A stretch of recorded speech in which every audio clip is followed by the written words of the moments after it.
Oh, hello. A few. This is just a. I was going to call it a bonus extra. You might not think it's a bonus. Anyway, it's extra. A few complins ago, I was banging on about the early church because over the over the last little while, I found that really interesting. And I thought I might just share with you a couple of things that I found out about last year when I had to write an assignment, and the assignment was on Luke 4:16 to 30, which is called the Nazareth Manifesto. Excuse me. I was really interested in this for a bunch of reasons, but one of the reasons was what was it like in Nazareth at this time? It's what would it have been like for Jesus when he was wandering about Nazareth? And so, I'll share what I found out from a couple of authors. But first up, Luke 4:16 to 30. It's called the Nazareth Manifesto by some commentators. Anyway, this is it. It's the first time he's been preaching before this in Galilee. And he's starting to be famous, and he teaches in synagogues and was praised by everyone. The verse before our passage says. Anyway, this is Luke 4:16 to 30. When he came to Nazareth, where he'd been brought up, he went to the synagogue on the Sabbath day, as was his custom. He stood up to read, and the scroll of the prophet Isaiah was given to him. He unrolled the scroll and found the place where it was written, "The Spirit of the Lord is upon me, because he has anointed me to bring good news to the poor. He has sent me to proclaim release to the captives and recovery of sight to the blind, to let the oppressed go free, to proclaim the year of the Lord's favour." And he rolled up the scroll, gave it back to the attendant, and sat down. The eyes of all in the synagogue were fixed on him. Then he began to say to them, "Today this scripture has been fulfilled in your hearing." All spoke well of him and were amazed at the gracious words that came from his mouth. They said, "Is this not Joseph's son?" He said to them, "Doubtless you will quote to me this proverb, 'Doctor, cure yourself.' And you will say, 'Do here also in your hometown the things we've heard you did at Capernaum.'" And he said, "Truly I tell you, no prophet is accepted in the prophet's hometown. But the truth is, there were many widows in Israel at the time of Elijah, when the heavens were shut up for 3 years and 6 months, and there was a severe famine in the land. Yet Elijah was sent to none of them except to a widow at Zarephath in Sidon. There were also many lepers in Israel at the time of the prophet Elisha, and none of them was cleansed except Naaman the Syrian." When they heard this, all in the synagogue were filled with rage. They got up, drove him out of town, and led him to the brow of the hill on which their town was built, so that they might hurl him off the cliff. But he passed through the midst of them and went on his way. So the first time Jesus preaches at home, he manages to annoy people. And his message is often a tough one, isn't it? Sometimes that is the point. That really is the point. And his point is here, I think it's the start of the Gentile ministry as well. I mean, in the two examples from Elijah and Elisha, he's saying to a Jewish community in Nazareth that God isn't just for the Jewish community, because these two people weren't Jews, and yet they were saved. And I love the end where he's driven out of town, he's run out of town, and up to the brow of a hill so that they might hurl him off it. But in one of his well-known mysterious ways, he passed through the midst of them and went on his way. They don't get him. They just don't get him.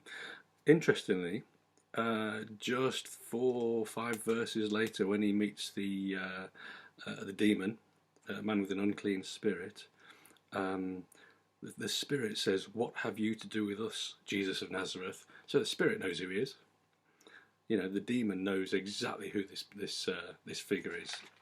Yeah, the Jewish community at home think this is just Joseph's son, isn't it? What's he saying? And therefore, no prophet is accepted in a prophet's hometown, I guess. But I got really interested through that. And I think I got marked down because of it, to be honest. I got really interested in what Nazareth was like at the time, what evidence there is, and there's a couple of books that I remember reading through. That one's terribly good. Companion for Lent and Easter. Really good. If you're, you're at a loose end. And where is it? Yeah, here we go. He talks about what Nazareth might have been like. Anyway, he says, Lower Galilee, in which Nazareth lies, is characterised by several parallel east-west hill ranges. The Nazareth range is the southernmost of these higher lands. Modern Nazareth is to be found in a natural bowl that reaches from 320 to 490 metres above sea level. So it's about the size of the Worcestershire Beacon. At the highest point of the Malvern Hills is 425 metres. So we're talking about that sort of landscape. And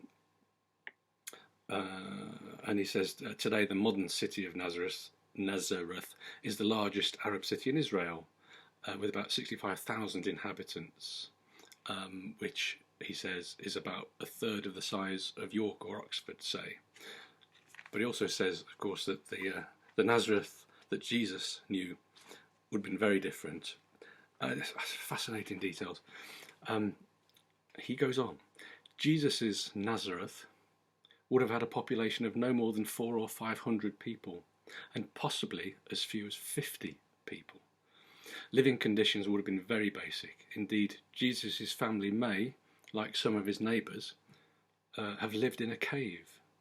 And then he goes on to talk about archaeological work that, as with many of the things, both does and doesn't support that.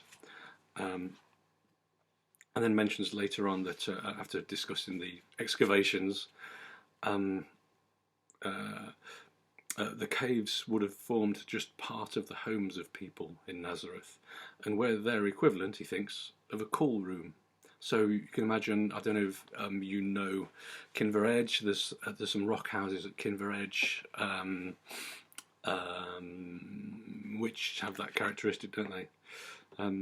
But even so, he says, we're still dealing with basic living conditions. And he points out that the remains that have been found of the homes in Nazareth reveal that they were of simple rustic construction. Neither public buildings nor paved streets have been discovered. The homes were made of fieldstones and mud, with roofs supported by poles and overlaid with reeds and mud. And as far as we can tell, there was no adornment like mosaics or frescoes. So really basic, as you'd probably expect, to be honest. This is a god of humility, a king who comes into Jerusalem on a donkey. So fantastic public show. And then Bryan quotes another guy who I'm going to quote again, called Sean Freyne. And Sean Freyne says, life within the village confines was far from idyllic. Dwellings were small and clustered together, and generally living conditions must have been primitive, giving rise to frequent illness and a short life expectation. I mean, Jesus was 33, wasn't he, when he was assassinated? You wonder what a life expectancy was, really. They weren't all Job, I don't think. Anyway, attacks from passing robbers and highwaymen were frequent, explaining the location of some of the more remote settlements, away from the road and high up on the slopes of the hills, like Nazareth has just been described. Freyne says, invading armies were also frequent sources of harassment, and villagers were compelled to make provisions available irrespective of their own needs. And in this regard, Galilee, in the north, where Jesus came from, had more than its fair share of these troubles.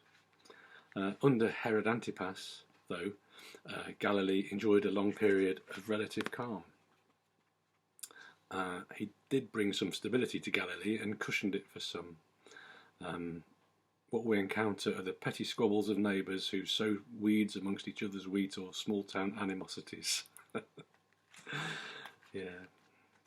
So that's kind of the what it was like, we think.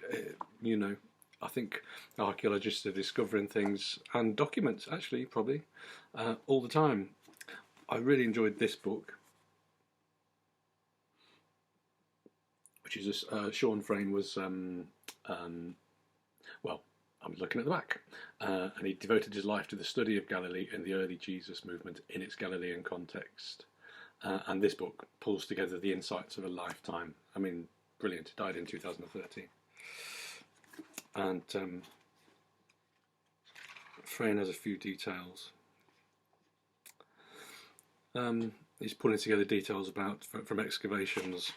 Here we go. Writing in 2012, I think, he says, until quite recently, few traces of synagogue buildings from the pre-70 CE period have been found.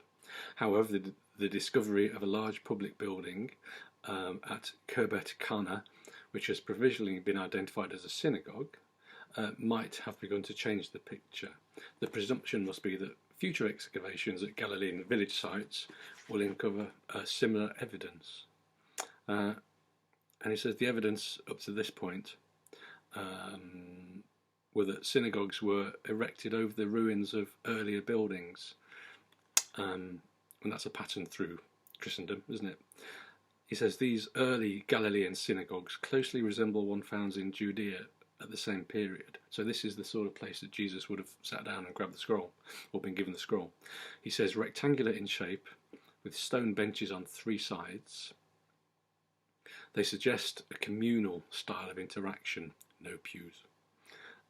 They lack such standard items from later periods as a fixed bema or lectern for Torah reading and a shrine for the Torah scroll. So when the attendant handed Jesus the scroll of Isaiah, where did that come from? And also he talks a little bit about language. It says there's evidence for three languages: Hebrew, Aramaic and Greek, even in secluded places at the time. And it says which of these languages was most frequently used and by whom and in what circumstances, and what religious and cultural changes does the change of use point to. And he speculates on which language Jesus might have used in speaking to the Syrophoenician woman, for instance, in Matthew 5, Mark 7. So in that exchange with the crumbs under the table and feeding the dogs and all that malarkey, which language was Jesus speaking? And Freyne says we might suppose he was able to converse to some extent, at least in Greek, while Aramaic and or Hebrew were likely to have been his mother tongues. So there we go. It's just really interesting, isn't it? So you get a chunk of the Bible, like Luke 4:16 to 30, and we read it, and we examine it and think about it. And I think what we sometimes forget to do is to remember that he actually stood up somewhere, and a scroll was handed to him from somewhere by someone. And what was that like? I think that those critics, Bryan and David Bryan and Sean Freyne, I'm sure they're provisional conclusions, but I love the way they flesh out the scripture for us sometimes, and in sometimes trying to exegete or explain biblical references, we forget, I think, that the human, basic, dusty, small town level that these events, many of them, took place on. I find it fascinating. Anyway, it's probably enough for now.